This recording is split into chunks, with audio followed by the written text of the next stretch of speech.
How to start a Korean barbecue business. This video is designed to help you determine if your Korean barbecue business idea is feasible. To identify questions and problems you will face in converting your idea into reality. And to prepare for starting your Korean barbecue business.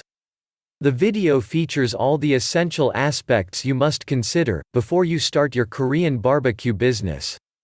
This will allow you to predict problems before they happen and keep you from losing your shirt on dog business ideas.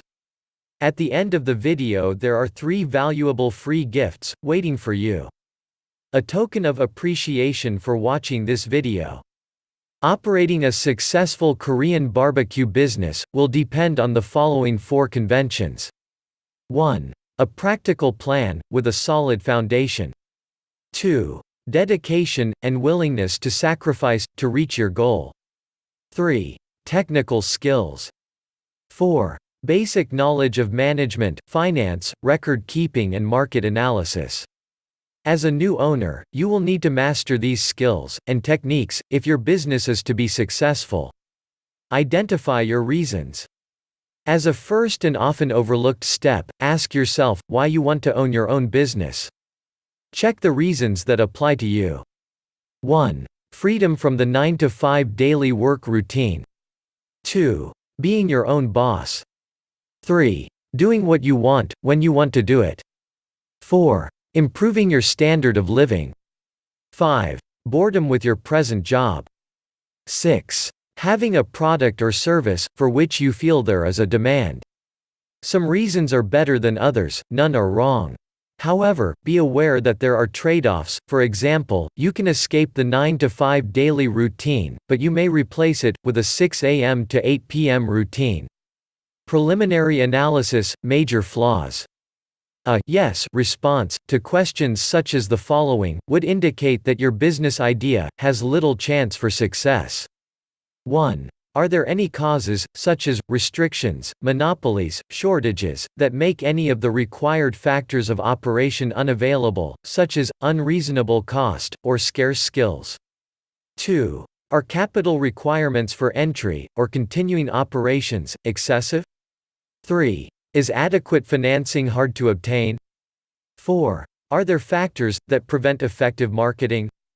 A self-analysis. Starting a business requires certain personal characteristics. This portion of the video deals with you, the individual. This next group of questions, though brief, is vitally important to the success of your plan. It covers the physical, emotional, and financial strains you will encounter in starting a new business. Are you aware that running your own business may require working 12 to 16 hours a day, 6 days a week, and maybe even Sundays and holidays? Do you have the physical stamina to handle the workload and schedule? Do you have the emotional strength to withstand the strain? Are you prepared, if needed, to temporarily lower your standard of living until your business is firmly established? Is your family prepared to go along with the strains they too must bear? Are you prepared to lose your savings in case your plan fails? Finding a niche. Small businesses range in size from a manufacturer with many employees and millions of dollars in equipment to the lone window washer with a bucket and a sponge. Obviously, the knowledge and skills required for these 2 extremes are far apart, but for success they have one thing in common. Each has found a business niche and is filling it. The most critical problems you will face in your early planning will be to find your niche and determine the feasibility of your idea. Get into the right business at the right time is very good advice, but following that advice may be difficult. Many entrepreneurs plunge into a business venture, so blinded by the dream that they fail to thoroughly evaluate its potential. Is your business idea feasible? Before you invest time, effort, and money, the following exercise will help you separate sound ideas from those bearing a high potential for failure. Identify and briefly describe the business you plan to start. Identify the product or service you plan to sell. Answering yes to any of the following 3 questions means you are on the right track. A negative answer to all of them means the road ahead could be rough. 1. Does your product or service satisfy an unfilled need?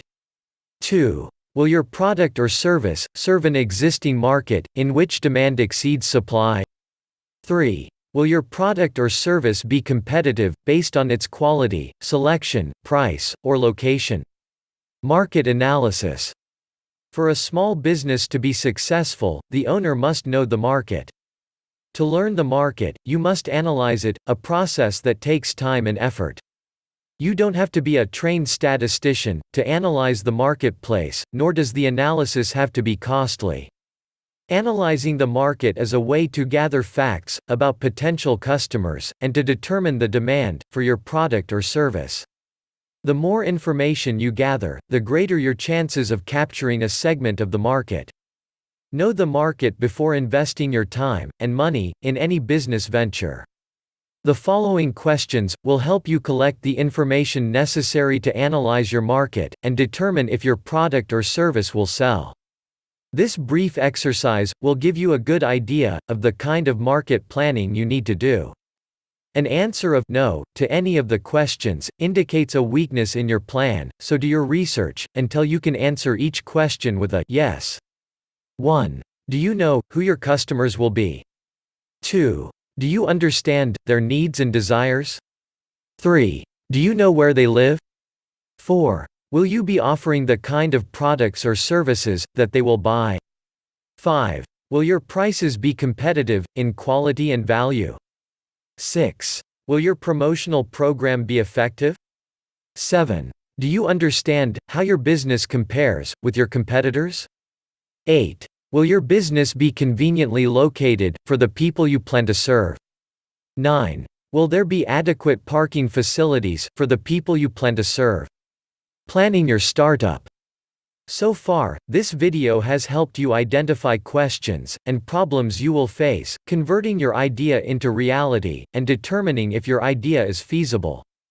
Through self-analysis, you have learned of your personal qualifications and deficiencies, and through market analysis, you have learned if there is a demand for your product or service. The following questions are grouped according to function. They are designed to help you prepare for opening day. Name and legal structure. 1. Have you chosen a name for your business? 2. Have you chosen to operate as sole proprietorship, partnership, or corporation? Business premises and location. 1. Have you found a suitable building, in a location convenient for your customers? 2. Can the building be modified for your needs, at a reasonable cost? 3. Will you have a lawyer check the zoning regulations and lease? Merchandise. Have you decided what items you will sell, or produce, or what services you will provide? Have you made a merchandise plan, based upon estimated sales, to determine the amount of inventory you will need to control purchases? Have you found reliable suppliers who will assist you in the startup? Have you compared the prices, quality, and credit terms of suppliers? Business records.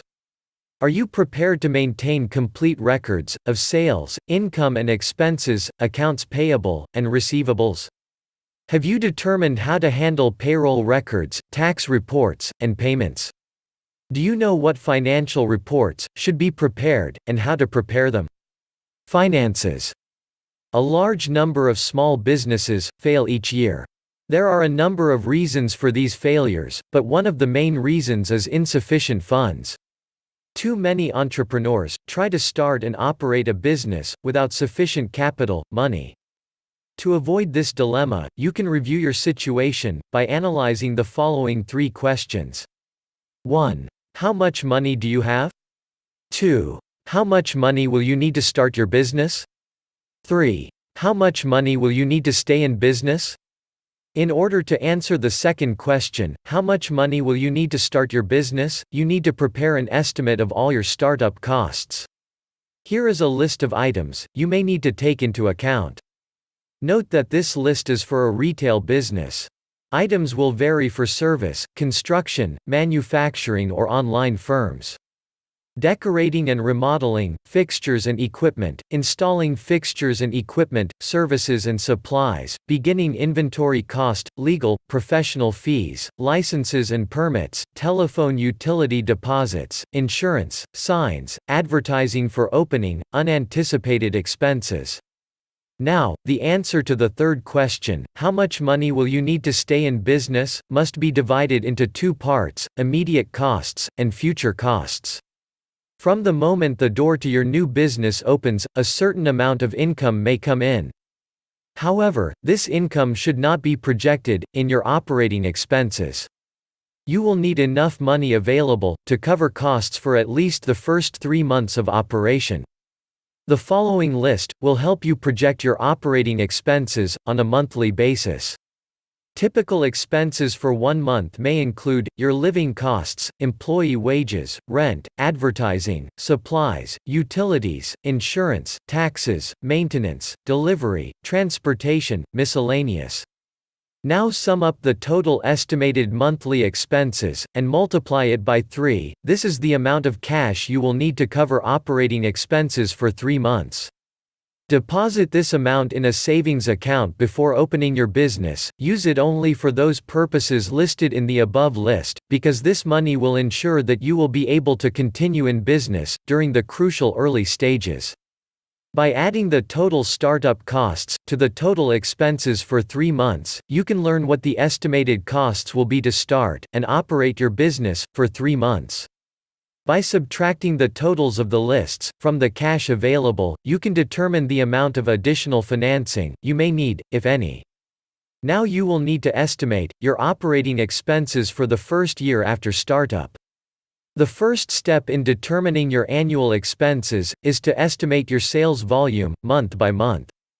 Next, determine the cost of sales. You may want to use a spreadsheet to do this. After startup, the primary source of revenue in your business will be from sales, but your sales will vary from month to month because of seasonal patterns and other factors. It is important to determine if your monthly sales will produce enough income to pay each month's bills. An estimated cash flow projection will show if the monthly cash balance is going to be subject to such factors as the following: failure to recognize seasonal trends, excessive cash taken from the business for living expenses, too rapid expansion, and slow collection of accounts if credit is extended to customers. Conclusion: if you have carefully answered all the questions in this video, you have seriously thought about your goal. However, there may be some things you may feel you need to know more about. Owning and running a Korean barbecue business is a continuous learning process. Research your idea and do as much as you can yourself, but don't hesitate to seek help from people who can tell you what you need to know. As we conclude this video, here are your 3 free gifts. 1. An extensive business plan template that you can download and use for a Korean barbecue business. 2. Small business management software. Allows you to plan your startup expenses and sales, and much more. 3. Book, How to Start a Business from Scratch. A comprehensive manual that will walk you step by step through all the essential phases of starting a business. Go to the description below this video to get them now. These gifts are completely free, no strings attached. Thank you for watching. Please like this video.